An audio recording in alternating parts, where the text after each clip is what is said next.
بسم اللہ الرحمن الرحیم۔ السلام علیکم۔ سب سے پہلے درود پاک، اللہم صلی علی محمد وعلی آل محمد وبارک وسلم۔ ہمارا جو آج کل موضوع چل رہا ہے نا وہ دین اسلام کے اوپر ہے، تو کوشش کیا کیجئے کہ ہماری ویڈیو کو مکمل دکھا کریں۔ اگر اس میں کوئی آپ کو کمی کوتاہی کوئی لگے تو اللہ کی رضا کے لیے اس کو معاف کر دیا کریں، اور اگر آپ کو ویڈیو ہماری اچھی لگے تو کوشش کر کے اس کو دوسروں کو بھی دکھایا کریں، اور اگر ہو سکے تو ہمارے اس چینل کو آپ لوگ سبسکرائب کر لیں تاکہ روٹین کے ساتھ آپ کو اچھی ویڈیوز دکھاتا رہوں۔ نبی پاک صلی اللہ علیہ وآلہ وسلم جب سفر طائف سے واپس تشریف لا رہے تھے نا، تو آپ نے ایک مقام نخلا اس میں آرام فرمایا۔ جب تہجد کا ٹائم ہوا تو آپ تہجد میں قرآن پاک کی تلاوت فرما رہے تھے کہ قریب سے ایک جنوں کی جماعت گزری۔ وہ جنوں کی جماعت قرآن پاک سن کر نبی پاک صلی اللہ علیہ وآلہ وسلم کی خدمت میں حاضر ہوئی، اور آ کر قرآن پاک کی وجہ سے اسلام قبول کر لیا۔ پھر ان جنات نے واپس جا کر اپنی قوم کو تبلیغ کی، تو مکہ شریف میں جنات کے بڑے بڑے گروہوں نے اسلام قبول کر لیا۔ قرآن پاک میں سورہ جن کی ابتدائی آیات میں اللہ پاک نے اس واقعے کا ذکر بھی فرمایا ہے۔ مکہ شریف میں جانب شمال ایک شہر یثرب تھا، جو کہ بعد میں مدینہ قرار پایا۔ آپ کے یہاں تشریف لانے کے بعد اس شہر کا نام مدینہ ہوا۔ آپ کے اعلان نبوت کے وقت یہاں دو قبیلے تھے، ایک اوس اور ایک خزرج۔ ان کے ساتھ کچھ یہودی بھی رہتے تھے۔ وہ لوگ اگرچہ بت پرست تھے، مگر یہودیوں سے سن کر انہیں یہ معلوم ہو گیا تھا کہ ان قریب اللہ پاک کے پیارے نبی صلی اللہ علیہ وآلہ وسلم کی آمد ہوگی۔ یوں گویا وہ اس بات کے منتظر تھے کہ کب ان کی آمد ہو اور کب ہم اپنا مقدر سنواریں۔ اعلان نبوت کے 11ویں سال نبی پاک صلی اللہ علیہ وآلہ وسلم نے حج کے موقع پر آنے والے قبیلوں کو دعوت اسلام دینے کے لیے مینا تشریف لے گئے۔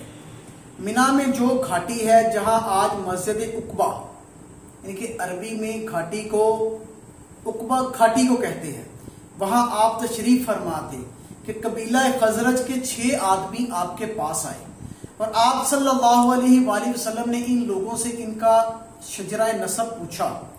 پھر قرآن پاک کی چند آیتیں سنا کر ان لوگوں کو اسلام کی دعوت دی، جس سے یہ لوگ بے حد متاثر ہوئے، اور واپسی میں آپس میں یہ کہنے لگے کہ یہودی اللہ پاک کے جس نبی کی بات کرتے ہیں یقیناً وہ نبی یہی ہیں، لہٰذا کہیں ایسا نہ ہو کہ یہودی ہم سے پہلے اسلام قبول کر لیں۔ یہ کہہ کر سب ایک ساتھ مسلمان ہو گئے، اور مدینہ جا کر اپنے رشتہ داروں اور اہل خانہ کو بھی اسلام کی دعوت دی۔ اور اس سے اگلے برس یعنی اعلان نبوت کے 12ویں سال حج کے موقع پر مدینے کے مزید 12 افراد مینا کی گھاٹی میں چھپ کر اسلام لائے، اور آپ صلی اللہ علیہ وآلہ وسلم کے ہاتھ پر بیعت کی۔ تاریخ اسلام میں اس بیعت کو بیعت عقبہ اعلیٰ یعنی گھاٹی کی پہلی بیعت کہتے ہیں۔ اس بیعت کو بیعت عقبہ اس وجہ سے کہتے ہیں کیونکہ یہ بیعت مینا کی پہاڑی میں عقبہ کے قریب ہوئی، جسے جمرۃ العقبہ بھی کہتے ہیں۔ ان لوگوں نے آپ صلی اللہ علیہ وآلہ وسلم سے درخواست کی کہ اسلام کے احکام سکھانے کے لیے کوئی معلم ان کے ساتھ بھیجا جائے۔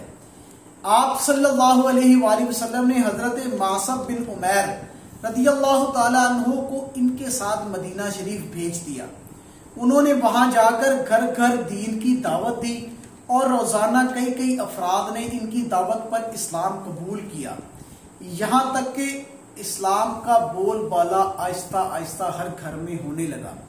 قبیلہ اوس کے سردار حضرت سعد بن معاذ رضی اللہ تعالی عنہ بھی ان کی دعوت پر اسلام لائے، اور ان کے اسلام لاتے ہی پورا قبیلہ اوس مسلمان ہو گیا۔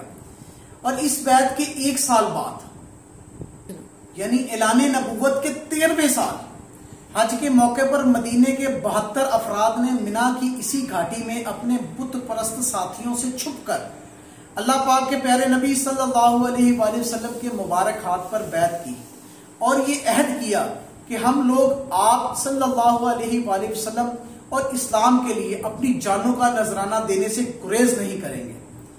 مدینہ شریف میں اتنے لوگوں کے اسلام قبول کرنے سے گویا مسلمانوں کو ایک مضبوط پناہ گاہ مل گئی۔ آپ صلی اللہ علیہ وآلہ وسلم نے صحابہ کرام کو عام اجازت دے دی کہ وہ ہجرت کر کے مدینہ چلے جائیں۔ چنانچہ سب سے پہلے حضرت ابو سلمہ رضی اللہ تعالیٰ عنہ نے ہجرت کی۔ ان کے بعد دوسرے لوگ بھی مدینہ روانہ ہونے لگے۔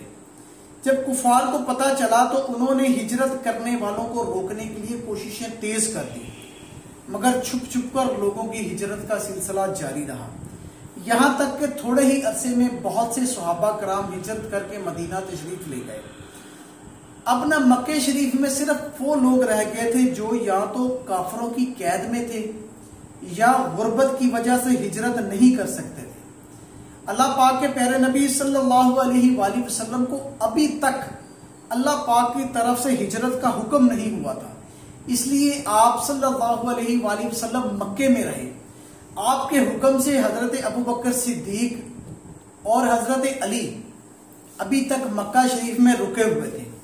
قریش کے کافر نہ اس صورتحال کو دیکھ کر بہت پریشان ہوئے کہ یہ مدینے کے لوگ اسلام لا چکے ہیں اور مسلسل بڑھتے جا رہے ہیں، جبکہ مکہ کے لوگ بھی وہاں ہجرت کر رہے ہیں۔ ایسا نہ ہو کہ حضور صلی اللہ علیہ وآلہ وسلم مدینہ شریف چلے جائیں اور وہاں جا کر اپنے حامیوں کو لے کر ایک فوج تیار کریں اور مکے پر چڑھائی کر دیں۔ یہ خطرہ محسوس کر کے کافروں کے جو بڑے بڑے سردار تھے نا، انہوں نے ایک مشورہ کیا، مختلف تجاویز دی، جس میں ابو جہل کی تجویز کا سب کو اتفاق ہوا۔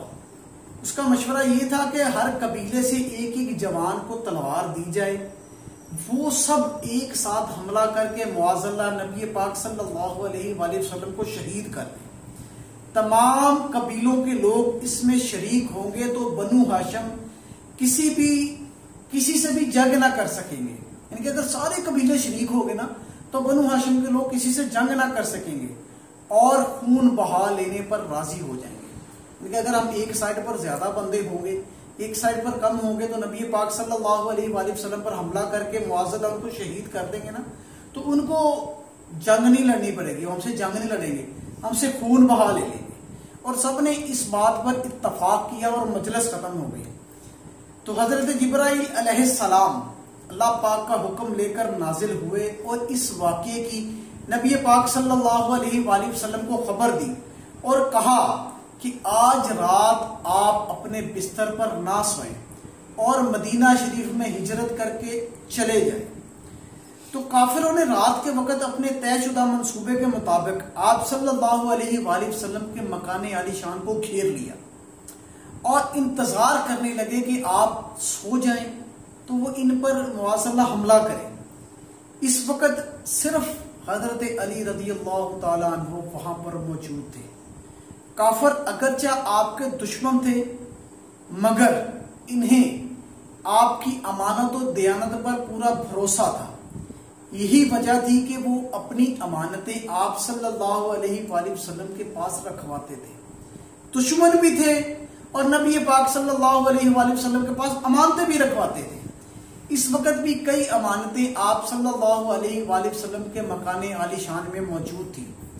اللہ پاک کے پیارے نبی صلی اللہ علیہ وآلہ وسلم نے حضرت علی سے فرمایا کہ علی تم میری چادر اوڑھ کر میرے بستر پر سو جاؤ، میرے چلے جانے کے بعد صبح یہ تمام امانتیں ان کے مالکوں کو سونپ کر تم بھی مدینے چلے آنا۔ تو حضرت علی المرتضیٰ نے یہ نہیں کہا کہ سرکار آپ کو تو باہر معاذ اللہ شہید کرنے کے لیے لوگ کھڑے ہیں، انہیں اس چیز کا پتا تھا کہ نبی پاک صلی اللہ علیہ وآلہ وسلم نے فرمایا ہے کہ میرے بستر پر سو جاؤ اور صبح ان کو امانتیں واپس کر کے مدینے تشریف لے آنا، اس لیے وہ لمبی تان کر چادر تان کر سو گئے۔ نبی پاک صلی اللہ علیہ وآلہ وسلم نے زندگی کی گارنٹی دی ہے۔ آپ نے خاک کی ایک مٹھی لی اور اس پر سورہ یاسین شریف کی کچھ ابتدائی آیات تلاوت فرما کر کفار مکہ کی طرف پھینک دی اور اس مجمع میں سے آپ چلتے چلتے صاف نکل گئے، کسی نے بھی آپ کو نہ پہچانا، کیونکہ نبی پاک صلی اللہ علیہ وآلہ وسلم ایسے ہی ہیں۔ پھر آپ صلی اللہ علیہ وآلہ وسلم حضرت ابو بکر صدیق رضی اللہ تعالیٰ عنہ کے ساتھ غار ثور میں پہنچے اور 3 دن اور 3 راتیں وہاں پر قیام فرمایا، اور اس کے بعد مدینہ شریف میں تشریف لے گئے اور آج تک مدینہ شریف میں موجود ہے۔